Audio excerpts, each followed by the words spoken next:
Welcome back. Lok Sabha సమావేశం జరుగుతున్నాయి. ఇప్పుడు లైవ్ చూద్దాం. है कि भाजपा की चुनावी घपलेबाजी अब पूरी तरह से भंडाफोड़ हो गई है। जो एसआईआर आप लेकर के आए थे अध्यक्ष महोदय, उत्तर प्रदेश में हम लोगों ने बड़े करीब से देखा एसआईआर। वो कहने को तो एसआईआर था, लेकिन सच्चाई में वो एनआरसी का रूप था।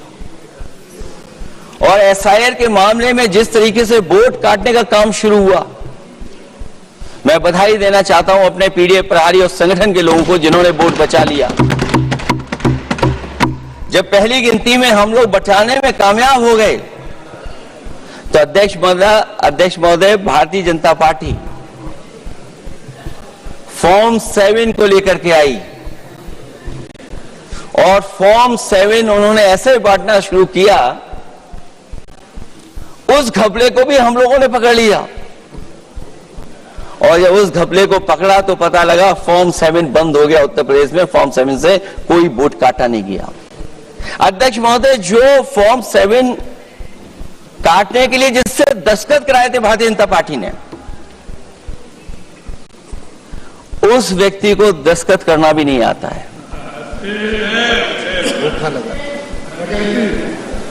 अध्यक्ष महोदय, जो एसआईआर के बहाने फॉर्म 7 लेकर के आए थे, जो फॉर्म 7 दस्तखत करा करके वोट काटे जा रहे थे उत्तर प्रदेश में, जब पकड़ा गया हम लोगों को जानकारी मिली, हम लोगों ने उसको प्रेस के सामने लेकर के आए और चुनाव आयोग को शिकायत की। फॉर्म 7 से वोट कटना रुक गया, लेकिन अभी भी उस पर कोई कार्रवाई नहीं की जिसने उसके नकली दस्तखत कराए थे। अध्यक्ष महोदय, इससे तो लगता है कि पूरा का पूरी व्यवस्था जुड़ी हुई है भारतीय जनता पार्टी से। और धीरे धीरे जो भारतीय जनता पार्टी की सरकार चली है, हेरा फेरी हम लोग पकड़ लिए, भाजपा की कलई खुल गई और उसके समर्थक और वोटरों का आकार पड़ने लगा। जब तब भाजपा निराशा के इस दौर में उभरने के लिए बिल लेकर के आ रही है। ये भारतीय जनता पार्टी का जो वोट कम हो रहा है,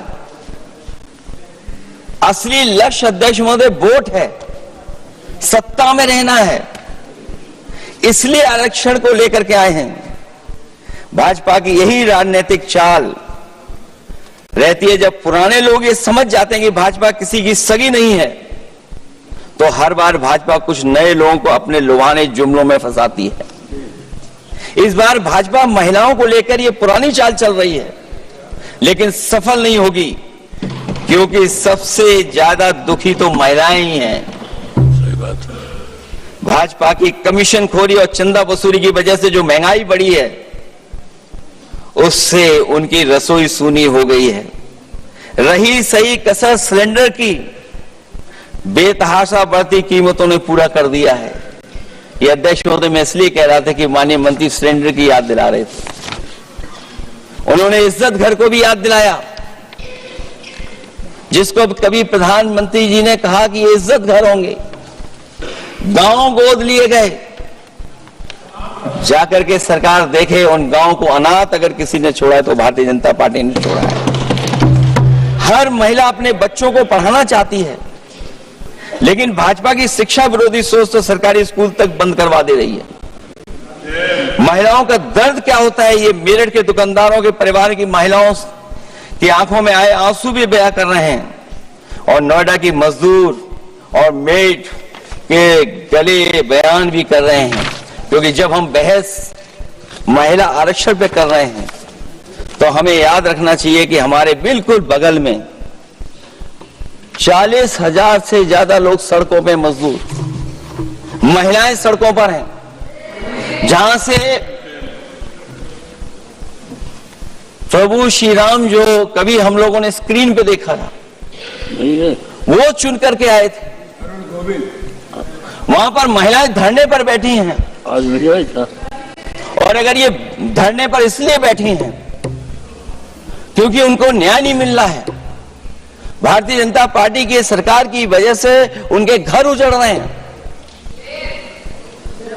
महिलाएं रो रो करके न्याय मांग रही हैं, तो मैं कहना चाहता हूं अध्यक्ष महोदय सरकार से कि अगर ये बिल इतना ही सही है तो इसे मेरठ नोएडा की पारिवारिक और कामगार महिलाओं के बीच बैठकर घोषित किया जाए कि उनके लिए इसमें क्या क्या होने जा रहा है।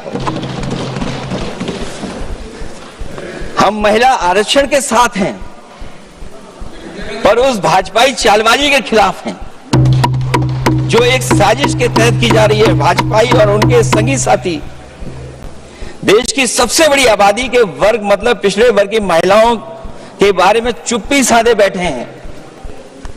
ये बात अध्यक्ष जी समझ में नहीं आ रहा है, क्योंकि जब हम लोग प्रधानमंत्री जी को सुनते थे तो वो ये कहते थे कि हम पिछड़े वर्ग से आते हैं, हम आप जैसे ही हैं, पिछड़े हैं। लेकिन जब आरक्षण की बात हो रही है तो पिछड़ों की संख्या इसमें कितनी है, हमें उम्मीद है कि सरकार इस पर जरूर बात अपनी रखेगी।